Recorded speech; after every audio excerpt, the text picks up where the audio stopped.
Hello, welcome to Light in the, I can't even, Hope in the Light, Suicide. Hope in the light of suicide. That's what we're supposed to be. That's what we are. Yeah, we got, the beginning of the countdown kind of got weird. Not on our part, sort of. So, anyways, welcome. This is kind of a somber weekend for everybody, but a lot of people celebrate. It's a long 3-day weekend, but it is Memorial Day weekend, a weekend that we honor those who sacrificed their lives and their families for our country so that we can actually do what we do. Mm-hmm.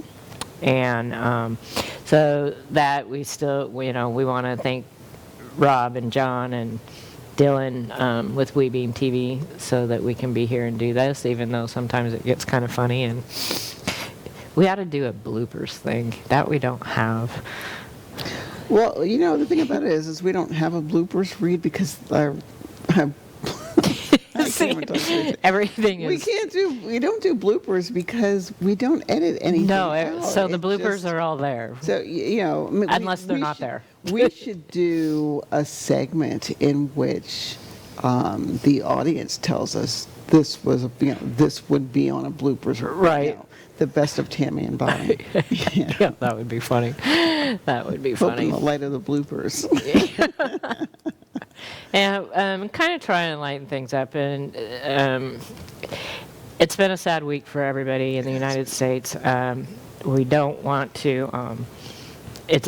I feel, and I'm sure that you do too. It's very important that we acknowledge what happened in Uvalde, Texas. I don't know when this is going to stop, how we're going to get this to stop, but losing 19 more children and 2 teachers, and not counting those injured, the families, the friends, the surviving students. It's a travesty. And I want to, before we go any further, I made a little picture thingy, and I just want to, Rob, if you can pull it up, just if we can give just 30 seconds of silence in remembrance of those lost.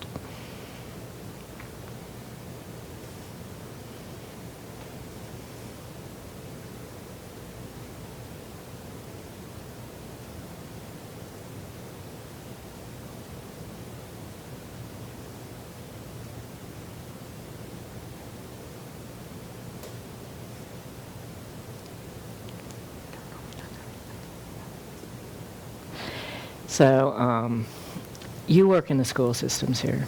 I'm also a mental health professional. And, and yesterday was the last day of school locally. So, what was going on? Yesterday was the last day of school, but I wasn't on. I work on multiple campuses, throughout my work week. And actually, Monday was my last day physically on a campus. So it was before this. For me, as I woke up to the news and was kind of glued to here we go again. I'm always struck, because my social media page, oftentimes tends to blow up with, comments and opinions over, when these, situations happen. And, I remember it, and, if I may, I might, grab and, share what I put on my social media page. Because for me, one of the things that I'm struck by is, our approach to these things. For me, it's always about what is the narrative. And I find sometimes that the narrative has a lot of predictability to it. So, at first, depending upon where it happens, depending upon who the victims are, who the shooters are, depending upon the location, I find, and I get annoyed by this, that the narrative changes depending upon, where it is. And so as I'm looking at this, I'm like, okay, let's be mindful. It wasn't too long ago that we had a shooting in Buffalo at a grocery store. It wasn't that long ago in this same time. It was in the last 2 weeks. We had the shooting in Buffalo. Then we had the the shooting with the Asian individuals. And now the school shooting. And yesterday, as I'm watching the news, and there's parents who had lost their children in Sandy Hook. There were parents who had lost children at here in Florida. Parkland. The Parkland shooting.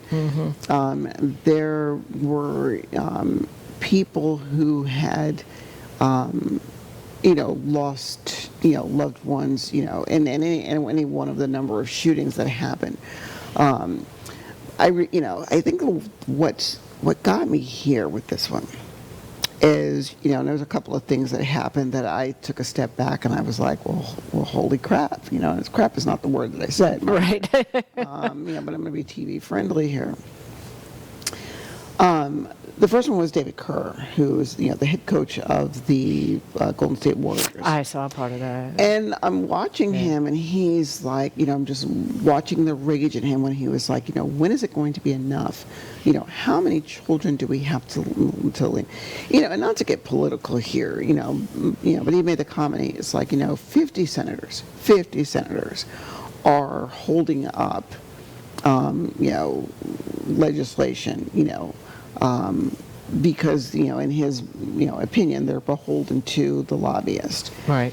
I watched where Governor Abbott from Texas was doing a press release, and when he finished speaking, Beto O'Rourke, who, I saw, is challenging him, in the next governor's race, stood up, and I'm listening to the some of the words that come out of the lieutenant governor's mouth, towards Beto O'Rourke, and I was like, wow, and this is all unfolding on national TV. Right? Yeah, I saw. I was watching the that. name calling was like, whoa. Well, it looked like he kind of snuck in there. It is what they're kind of like I think what they said is there were some individuals seat who holders were holding seats for him. And a part of me is like, I get it, because if he would have been seated before it started, there would have been, would the governor have come out and spoke? Would the lieutenant governor? What would they have even let him in? Right, what would the vibe have been in the room if there's like, oh, where's this going to go? Right. So I'm kind of like, I understand why he did it, but then was this theater. I watched. They did a interview with Beto afterwards, and it was just like really like railing, with this situation going on, and our governor did nothing. We had this almost like bullet points. Well, there have been several Texas probably yes. has a lot in the past year or two. Exactly, and he was like, after this one, something was supposed to be done, and it wasn't. After this one, something, was supposed to be done, and it wasn't. And I'm listening to him, and I'm like, well, I understand why you're upset. I look at it too that, and I'm going to go from the mental health side of the house just for a moment. But the other thing that struck me with these shootings is in the news, and understandably so, it is, we're not going to say the shooter's name. We're not going to give him or her. They started changing that a few years ago. Where they're not giving they want to focus on the people that were lost. Right. And again, I get it. I understand that. However, I feel that it waters down, or in some cases it minimizes, the fact that, this person was an individual too, and what was it that motivated them to do what they did. Right. And I feel it really highlights and I'm going to say in some instances, the broken mental health system that we have here in this country. That there is difficulty, access to care, or is the access to care that we get always quality? I think about what I do in my work, and sometimes it's we're going to focus on this population. This population is, I don't want to say beyond our reach. I think about years ago, some of my work was inside the jail system, and I remember seeing an email that came across that any program that was federal or block funded and was inside a prison system, you are to stop effective immediately. And I remember going in and was talking to my supervisor, and we're like, yeah, no more groups in the jail, no more services to the jail. And I'm like, why? And I get it. I mean, as on one level, I understood it, because the mindset is all about prevention. All right, if you have somebody in jail, what are you preventing? They're already in jail, so it's like, Yeah, but eventually they're they're going to get out. They're going to get out. And so that's what I looked and I was like, well, are you focused on recidivism? Are you focused on this? But it's like, what? Basically, they're not worthy, or they're not. I don't want to say they're not worthy. I want to put it that way. Yeah, but in a way, they're not prioritized. Right. In terms of, where services are needed versus, say, this person out here who's not in jail, who might be struggling from a mental health capacity. And, I'm like, oh, guys, you just don't get it, why should it matter? And then, of course, when you're talking about not only access, but, I also mentioned, quality of care. I know, for what I do, there are aspects of my job that I'm limited. It's interesting is when I go into, like, when I'm in the school systems, for instance, I'm very careful and mindful to tell them, I'm trained as a therapist, but I don't do therapy. Mm-hmm. It's like, don't look at me as a therapist in your classroom. I'm here to, a lot of my work is focused on, prevention, alcohol and substance abuse, right. Primarily. I can help navigate you into services, or I can help, connect you to, people who that's their job per se. Right. But at the same time, it does become an issue of, trying to get people the services and help that they need. I mean, and how long does this go back? I mean, we've talked, on this show, a long time, what services were, available, And it changes. It's so fluid. But one thing I wanted to touch on, and this could be kind of, I don't know, out there, but I don't think it is. With this last shooter, the shooter at the grocery store, and others, it's not only the mental health part of it.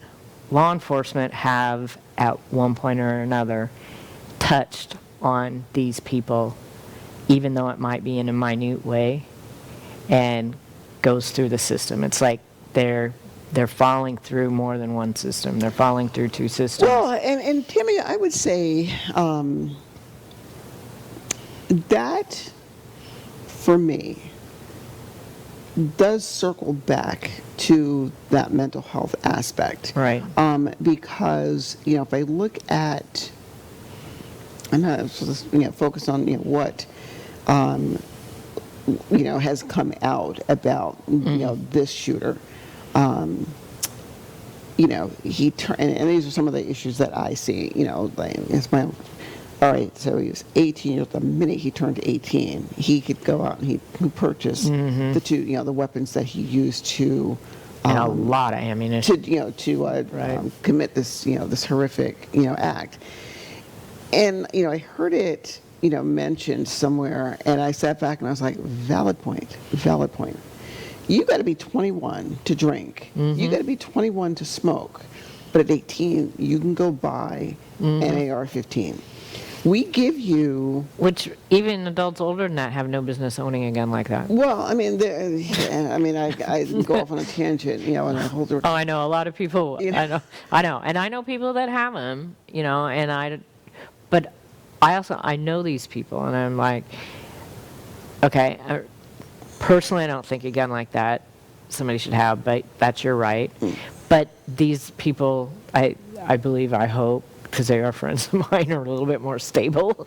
But it's even still like, why something like that? And especially, a kid, 18 years old, we think we're adults when we're 18. We don't have the mental capacity. I have grandchildren who are, have just, recently turned 18. Grandchildren who are older than 18 that at one time was 18. And, I look at them and say, guys, there is no magic metamorphosis that you go through when it becomes, it's not like the skies open up, and you, are suddenly infused with this wisdom and, common sense and all that comes with being 18. The only thing 18, means is that if you get in trouble, we're not responsible. We're not responsible for you anymore. Right. But the other thing that, I heard, that, was like pondering, and again, as you're listening to different viewpoints, you have to take a proficiency test for a driver's license. Okay. However, you could just walk into a store, pass a mini background check, and I have a weapon.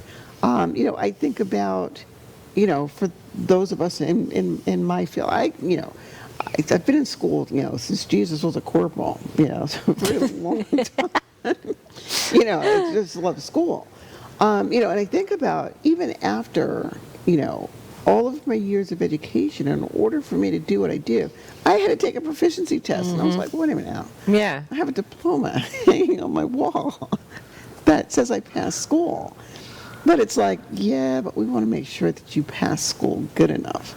I'm like, wait a minute. And I'm like, what? Right. No, But however, if I want a weapon, and I've also, mentioned to people, as it relates to, gun and gun ownership. Now, I'm a veteran, all right? And, I remember in all my years of, when I was in the Army, all my years of military, I loved being on the range. It was, very relaxing in some ways to, send, bullets down range. And I remember, when I first went in, back in the Stone Age. Okay, I'm not that old. But I remember when I first went in, I remember joking that I was terrified of weapons. My dad, had, rifles and whatnot, and he would let us, target practice and whatnot. However, I was terrified of weapons, especially, you're in the military now, and you're, Right. firing 50 cals and these, rocket launchers and whatnot. And I'm like, whoa, what have I gotten myself into kind of thing. But, and I was like, I couldn't shoot worth a darn. But over time, as I became proficient, I spent more time on the range. I was, blessed and honored to be included on a SWAT team. And, however, when I became a civilian, I don't currently own a gun. And it's not that, I'm anti-gun or anything like that. It's just I just choose, not to. And I really have no issue with with gun ownership. I have Right. a couple of friends who own. I was like, hey, whenever you go to the range, you can invite me, and I'd kind of like to pop off a few rounds.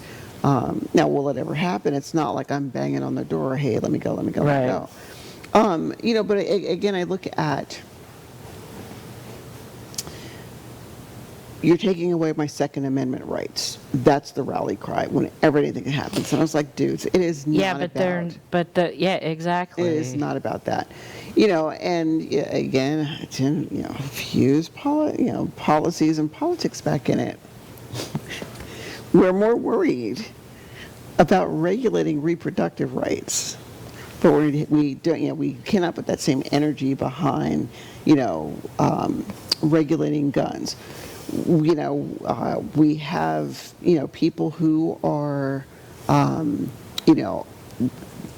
the pun, up in arms about, voter fraud and making sure that, there is, 18 forms of identification and whatnot before you are able to, cast your vote in this country. But it's very easy to go, Purchase a gun. Yeah. And these are things that I just find absolutely And I have friends that talked about, like the abortion thing. It's like, okay, you're more concerned about that, but what about keeping the children alive that we have here? Or I can take it another step further. With this whole pro-life movement, and again, just to make sure we're 100% clear. Personally, anti-abortion. Okay, would not have one. Okay, it's not in my wheelhouse. At the same time, I'm very much, how did the phrase go? You can be pro-life and also pro-choice. Right. And I'm that type of individual that, if someone asked me, hey, how do you feel about what I do? Would I do it? No, I wouldn't. Or, do I believe in it for myself? No. But if I had, and I'll actually rephrase this, I have friends and know people who have had them, and I don't think any less of them that I Right. do. Because at the end of the day, if it's an issue of, you've just killed an innocent life, I'm not the one to judge you. But again, I'm sitting back thinking, you're talking about we have to protect this life that's in the womb, okay? Again, why don't you have that same energy behind protecting that little life that's in a school? Exactly. When I look at, these kids are, it was in elementary school. I have grandchildren in elementary school. And I think about, most of these, children were 10 years old. 10 years old. And Yeah. I'm thinking of, again, I have, two that just left elementary school last year. Devin and Jabril just left elementary school last year. This is their first year of middle school. But I have, other grandchildren that are in that, That age group that elementary Yeah. school age that, what if it were them? What Yeah. if it were them? Well, and then parents all across the country, that's what, they're thinking. I have a nephew who's a school teacher in Washington State. And actually, two, they're actually married to my nieces, but one is a football coach and the other is, teaches history or something. But, we're losing teachers. We're losing children, and I don't know. It's just mind-boggling. It's heartbreaking, and we talk about this even though this is primarily geared towards suicide, but it goes back with grief is a huge part of it, and grief is all these people involved in. It brings that circle over again. You're going down the stages of grief, and can think about the parents who have gone through this, prior to, Parkland, even the recent grocery store, all the way back to Columbine, brings all that back again. Well, I mean, you made a comment here a second ago where you said, the show was about suicide. I mean, it's like the overarching theme. And yes, at the same time, we do talk about, grief and loss and, how does one navigate after a loss. Right. Using, and again, I think of Columbine, actually all of them. As I'm thinking about the person who carried out the act, the question for me that comes across is, what's the motivation? What was the motivation? And, again, pulling the suicide piece of it, I wonder how many people are aware of the fact that there is this phenomenon, suicide by cop. Is Oh, what yeah, it's called. exactly. Yeah. And so as I'm thinking about, again, this shooter where, they said he was communicating, with a girl, and as I'm, listening to the news, and it's like, okay, I'm glad that, we're doing updates. It's just like he's, sends a text message to this girl. I'm going to shoot my grandmother. Yeah. I just shot my grandmother. And he posted it on Facebook. Well, and see, that's where, and that's where the it gets murky. It was not on Facebook. Oh, really? No. Okay, because that's where it was. It originally stated, yes, Yeah. it did originally state it was pasted Right. on Facebook, because my first initial thought was, oh, Zuckerberg's going to hear about this, and this yeah. is going to be another thing. But then they came back and they were like, no, it wasn't Facebook per se, is my understanding. It was, he was private messaging her. Oh, So okay. even if it was, let's just say. So through even a if- Facebook app. Well, we Maybe. don't. Then again, it Yeah. hasn't been verified that it Right. was Okay. Facebook's private messenger. Right. But let's just say, even if it was, private messenger for Facebook, the only people that's seeing that is you and the person Right, that you're exactly. PMing. And this girl that he was talking to was somebody that he met. She lives in Germany. Holy crap. Yeah, so it wasn't someone here in the U.S. He was, talking to this girl in Germany. So I'm sitting back thinking, well, how does this girl, whoever she is in Germany, get information back to the United States that says, hey, now they did Right. say that she's cooperating with authorities. Yet again, I'm going to shoot my grandmother. I've just shot my grandmother. I'm headed to, an elementary school. I'm going to shoot up an elementary school. And, I feel for this girl who's, like, what do I do with, what do I do with this? They said the grandmother, she's in critical condition, was able to call law enforcement and say, Right. hey, but the other thing too, when I look at, again, going back to the whole, social media thing, where, he posted a picture of the two weapons and said, children be afraid. I didn't see that. And then, kind of, Right. fast forward, I was, right before we went to air, I was reading an article where they did an interview with his mom, and his mom was like, well, he wasn't a violent person, but he could be aggressive. And I'm like, those two statements don't, Right. There's some incongruency there. And they were like, but he was, because the other question was, well, why did he live with his, parents, or with his grandmother? And, I heard one person, somebody, I was in a meeting this morning, and someone was like, oh, well, that tells me that he was abandoned by his parents. And, personally, I mean, so wasn't going to say anything in the meeting. However, it's like, I'm going to push back on that a little bit, because not every grandchild that lives with their grandparent is abandoned Right. by their parent. Now, I understand that's how things look, but that's not always the case. I had my grandson, and it had nothing to do with, he was abandoned by his parents. Right. 'Cause his mother, and I Right. faced that when I went to school, because he was going to school here, where people were like, oh, here's another grandmother that has a child because the parents aren't involved. And I was like, time out, guys. Yeah, really. My daughter is very much in control of this child. She is, she's got full parental rights. He's with me because of Devin. Right. So make sure we understand that.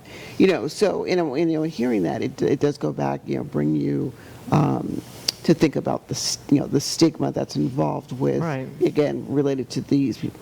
I'm waiting for what's the narrative going to be, because they've identified, who the shooter is.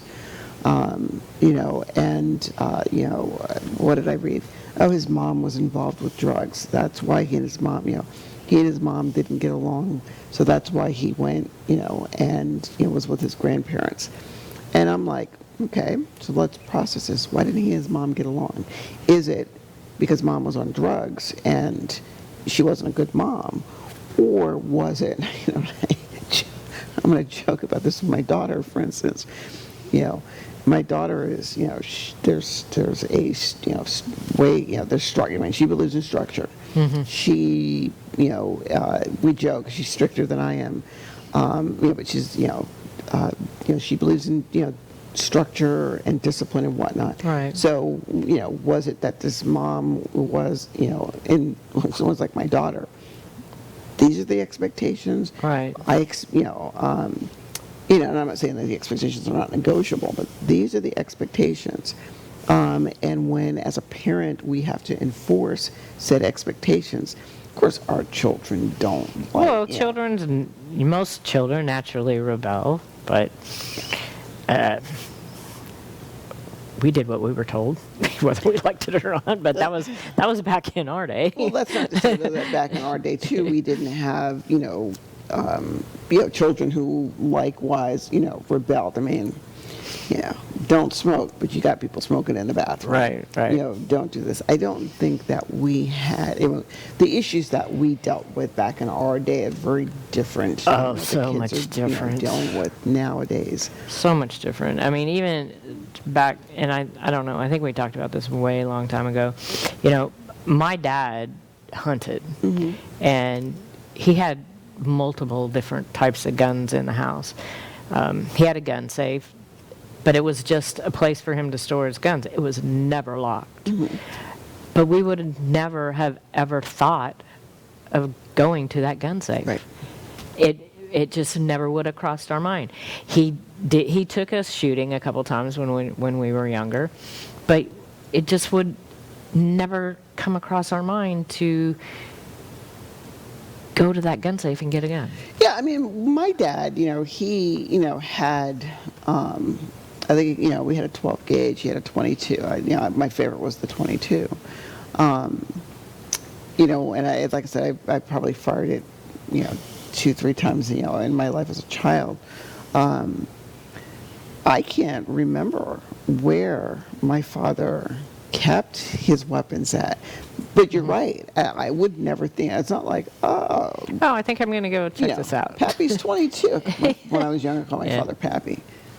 Pappy's 22 is in the closet there. I think I'll go grab it and just, go do target practice. Yeah. No. You didn't touch it unless you had permission. Well, that and an adult was there. We had, in junior high school, we had an outdoors class, which one of my favorite classes. And one of the things that we did is they took us to the gun range to shoot. And I was really good at it. I didn't shoot all that often. One time I went up to northern Washington with a guy I was dating at the time, and his friend that we were visiting, they had guns, and they were doing target practice. I mean, it was out in the wilderness, I shot better than the two guys did, but I still, I wouldn't just go to my dad's gun safe, Right. To this day, like right now, I kind of go back and forth. My neighbors all have guns, so I'm like, okay, I don't need a gun, And I'm kind of I think because some people think I'm the hippie one, So a lot of my thinking is I don't want to bring that energy into my space, but then I still kind of fight with that because just of the way society is today, like I got a phone call last week, the fence saga. So the insurance company calls me last week, and so far law enforcement isn't doing anything about her, and now the insurance company is claiming material misrepresentation, so it's revoking her insurance and not paying either claim. And so here is this woman who has multiple arrests on her record for different things, is getting away with another crime with no repercussions. Well, unless you count her insurance company as dropping her. Does she care? She totaled her truck. She doesn't even have a truck to insure anymore. So, and that's what the insurance company he used as an excuse. I was like, okay, so here's this woman who does all this damage, and there's no consequences for her. Oh, there's consequences because she's not going to have insurance, and we'll notify the state that she doesn't have insurance. I'm like, she totaled her vehicle. She doesn't have a vehicle to drive. She'll lose her license, though. That will affect her driver's license. Or it's supposed to. If she doesn't have a vehicle, though, she could still have a driver's license. No. You can't? No. They will, it is one of those things. Well, I don't trust any of it, so. Well, no, I understand. I mean, that's a whole nother aside. But my understanding is if you have, because of this saga, there's a potential that she'll lose her license as well. Yeah, there's a potential of a lot of things that are not happening. So, it's little things like this that make me look at the bigger things that happen. Things aren't being taken care of on so many levels, which keeps to escalate. Because it's way, way different. I totally get it, but it can escalate to be something just as bad. This would have been her second DUI. Okay, there's no repercussions for her. She's going to go out and do this again. Okay, next time, somebody might get killed. Somebody may have gotten killed that night, except for she hit head on into my oak tree. She's not being held accountable. Nobody is holding her accountable for her actions. And in some of these, I just kind of feel, and it's just my opinion, in some of these cases, and quite frankly, probably a lot of them, between the mental health part of it and the law enforcement part, and I know that it's a fine line, and they're trying to work together, but their cracks are still falling. Well, and here's where I see those cracks between, the mental health side of it, the law enforcement side of it, and the accountability side of it, and is this going to happen again? Because unfortunately, as I observe these things, and a lot of it, I look at it with a different lens, than some people. I look at people and I say, one of my areas of concentration is behavior. So I sit back and I observe behavior. It's a hobby. Whoa, what a hobby, girl! It's just a hobby. But no, seriously, it's kind of what I do for a living, right? Too. But it's a hobby. And I look at.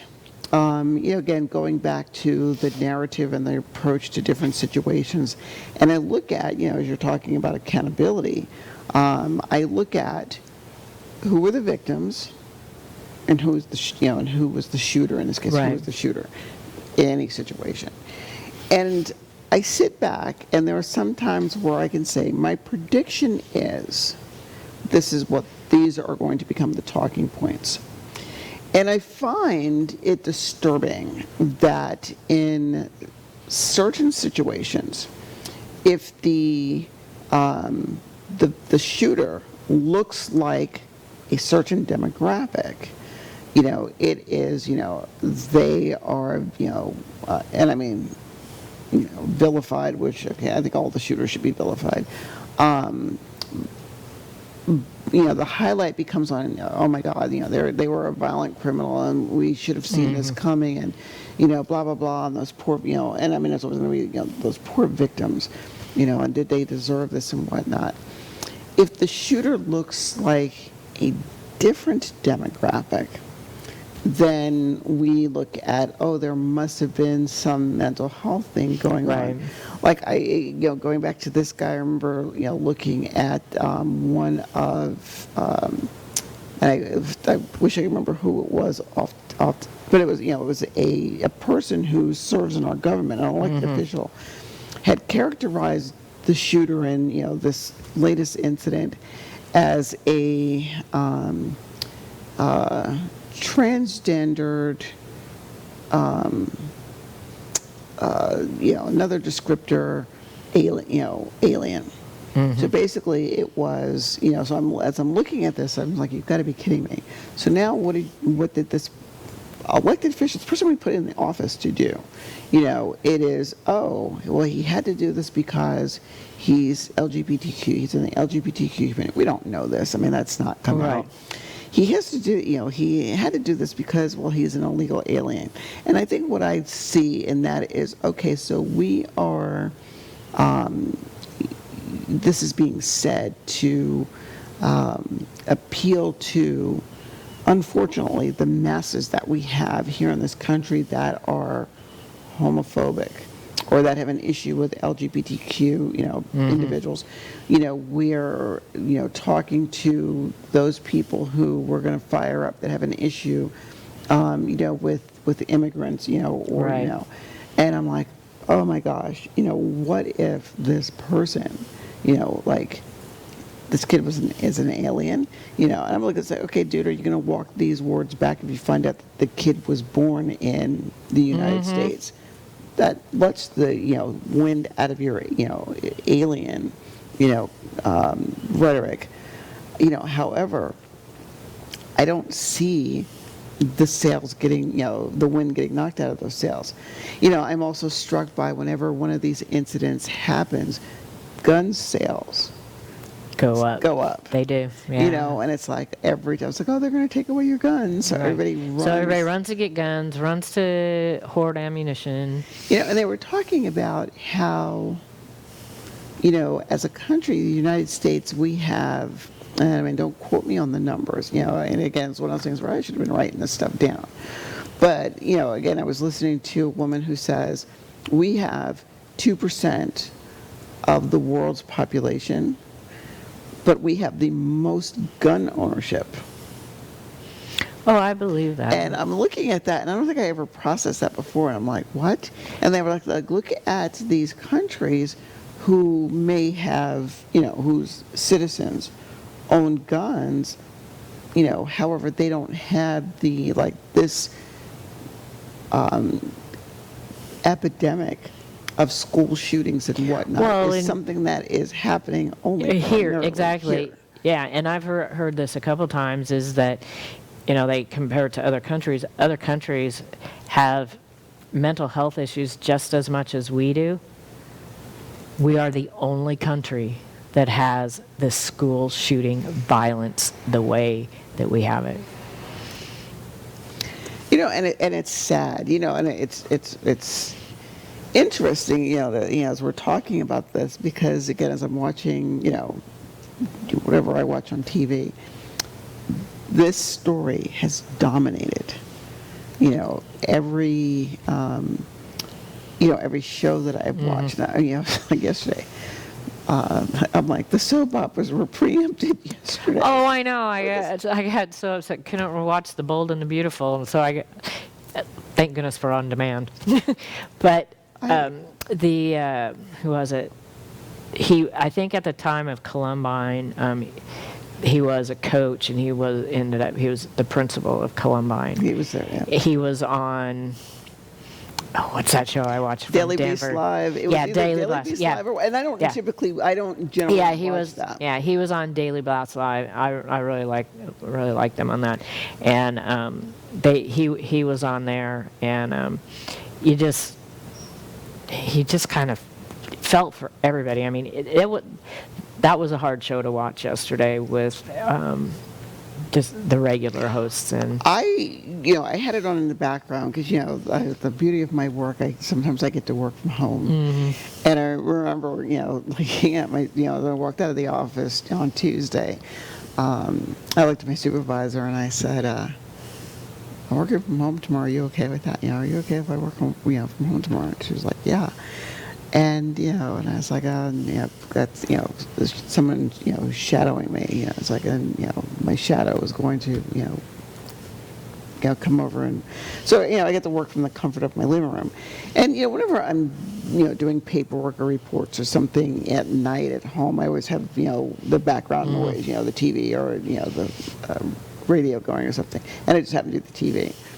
And I don't typically watch, Daily Beast Live and those shows that come on after. It's like Bold and the Beautiful, then the talk. I don't believe we're plugging CBS. oh yeah, really big. Sorry, CBS, or maybe CBS. But hey, no, that's Kudos here. But seriously, after the soaps come on, I acknowledge Young and the Restless, Bold and the Beautiful. Then the talk comes Hey, on. I've been and then- watching Young and the Restless since I was a child, a teenager. So. I too. You know, my grandmother got me hooked on it, and then I by turn anyway. My mom did, but We're getting off on a tangent there with the soaps. However, yeah, you're right. I was looking at first the preemption with the governor talking about this. And then, of course, fast forward to the talk, and of course, the talk was talking about not only what happened at the news conference with the governor and Beto O'Rourke and whatnot, but then, Dave Kerr, and they were like, he is sorry. He was like, I don't even want to talk about basketball. And usually, when you look at these, press conferences or that happen right before the game. He was livid. Oh, and I don't blame him. And it's like, I mean, you could see the feelings in all these people. And one thing that got me is like, even when President Biden came on that night, he was so sad. I felt so bad for him because you could just feel the sadness. And he could feel the sadness, I think, in everybody else. Yeah. I mean, it's something that's on his, and here's what I think about with when I'm looking at Biden. It's like, he's dealing with this as president. How many times did he have to deal with this stuff when he was vice president? When he was vice president. And plus, being, a senator, his whole career in, the last, it's been 23 years since Columbine, I think it is, how it's just escalated the whole time. I have friends who, and I'm thinking back to, I spent a lot of my time in Kansas. It was my, Army's idea to put me in Kansas, and then Kansas just became home. I tell people I'm a Jersey girl, but Kansas is home for me.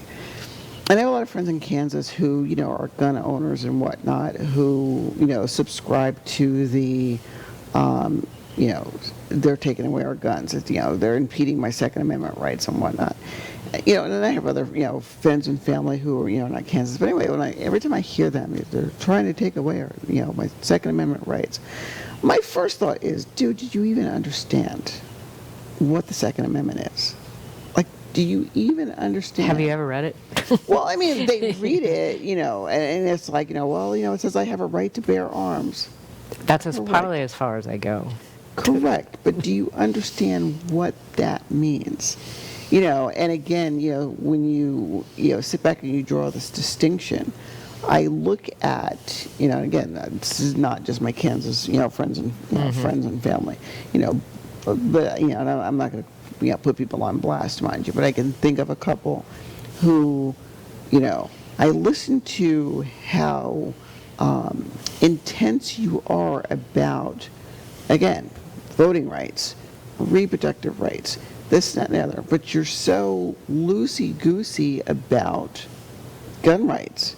No, and again, why do you look at it, oh, wait a minute, and if I use reproduction rights, I mean, it's just hit my brain. You're raising holy hell because you think that, can I say that on TV? Can I just say Okay, we're streaming, we can do that.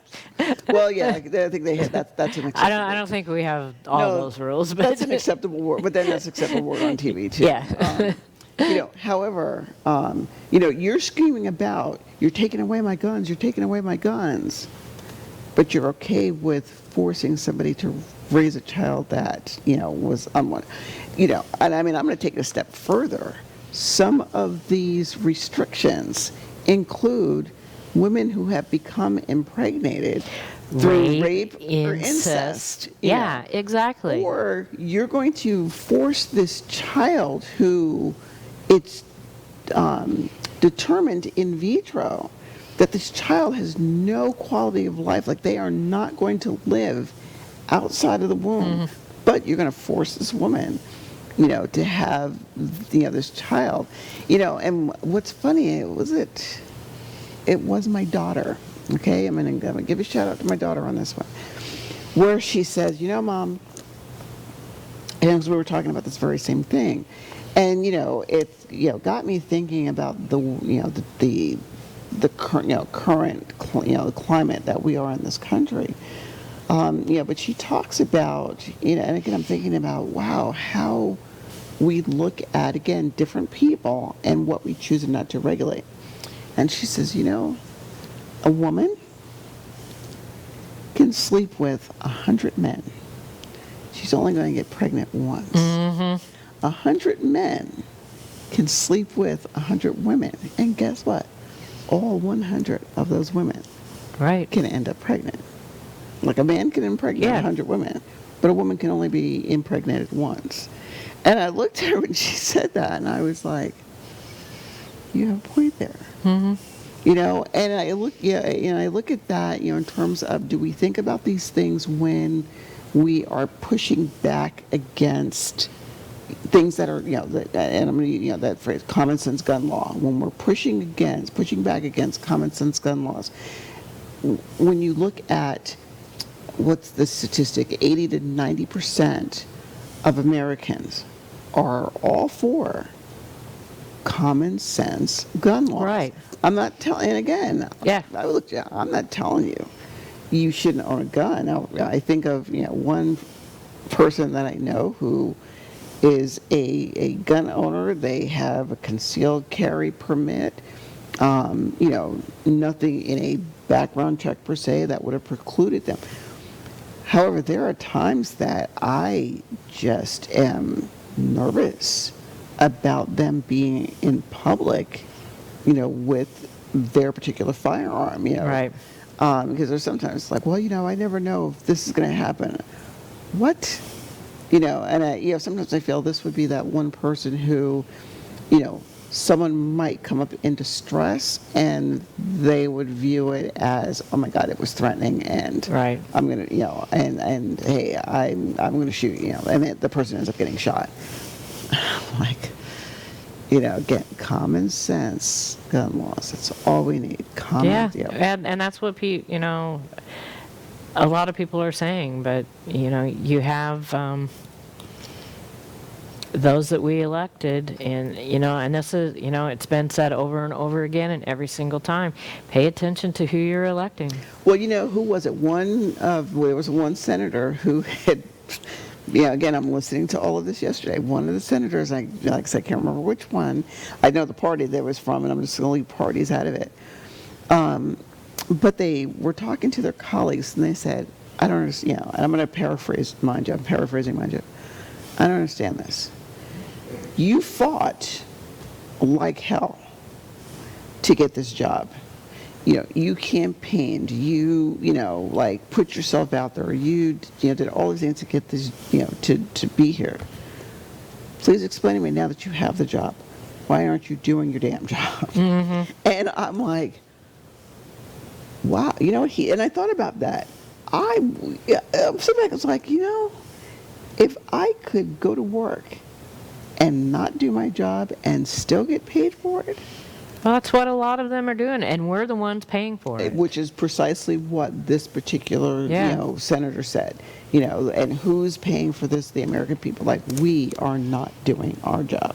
And I look at what I feel is, some people are in the job because they clearly want to bring about change. They clearly want to do something for there are other people that I feel are in the job just strictly for show. It's like you're doing that. You want the power. It has nothing to do with protecting the American people. It's about the power. It is, and I unfortunately I feel it's that way for a lot of the politicians. Let me get paid to not do my job and not protect the people that I was hired to serve. And once they're in a lot of cases, it's hard to get them out. And we have we didn't get to either of our chapters, but that's okay. What? That's okay. That's okay. We do this too, and I think I just want to, throw this last piece in where, yes, I'm advocating about common sense gun laws. I have to, and I would be remiss if I didn't circle back to the fact that we do have to address the mental health issue that we have here. And mental health, as a broad umbrella, things that are underneath that umbrella, addiction, depression, and all of these things. The one thing that I heard about this shooter that they said he was bullied. You know, and that's the one thing I know I hear Well, about and that students. happens, that happens with a lot of these, especially the recent high school shooters, but it could, go all the way back to Columbine. Bullying is huge, and, the thing is too, and you're starting to hear this more and more in a lot of different scenarios, if you see something, say something. Yes. Period. There's no ifs, ands, or buts, just if you see something, say something. Now, we have all our Lifeline numbers that are available. I think July 16th, the new 988 number is coming out. It may roll out, I heard maybe July 1st, but by the 16th throughout the entire country, it should be out.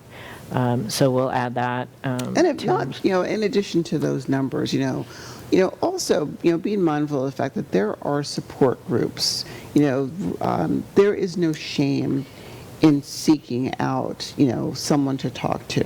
Yeah, there's not. And we're going to add, Ian's Way has the teen support groups the second and fourth Mondays, I believe. I'm going to get the information. She sent it to me, but if you're underage, you have to sign a consent form, and we'll put the link to that on our page. There's the Ian's Way group that I facilitate. That you're facilitating that. And it is on Monday. It's on Monday nights. It's from 7 to 9, and it's completely Zoom. I was thinking, and it's free. It is so, we'll have all that information out there. Oh, let's do our really fast. I know we're running out of time. No, come on. There. Grief is like glitter. You can throw a handful of it in the air, but when you try to clean it up, you will never get it all. Even long after the event, you will still find glitter tucked in the corners. It will always be there somewhere. Remember, there's always hope.